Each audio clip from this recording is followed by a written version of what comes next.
How to bake apple pie without an oven.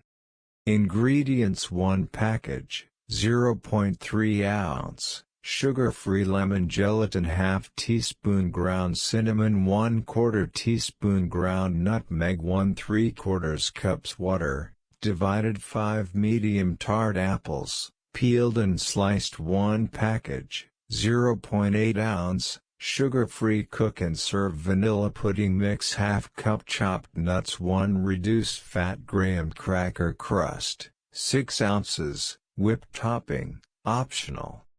Follow directions. In a large saucepan, mix gelatin, cinnamon, nutmeg and 1/2 cups water. Add apples, bring to a boil. Reduce heat, simmer, covered, until apples are tender, about 5 minutes.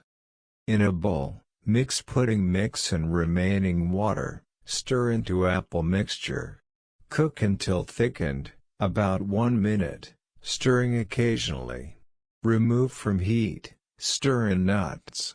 Transfer to crust. Refrigerate at least 2 hours before serving. If desired, serve with whipped topping. Nutrition facts: 1 piece, 202 calories, 8 grams fat, 1 gram saturated fat, 0 cholesterol, 152 milligrams sodium, 30 grams carbohydrate, 17 grams sugars, 2 grams fiber, 3 grams protein. Diabetic exchanges: 1/2 fat, 1 starch, 1 fruit. Please subscribe for Eat a Filipino Abroad YouTube posting for your regular updates. Special thanks to our subscribers and followers. We will be posting plenty of Filipino recipes. Pork and chicken adobo.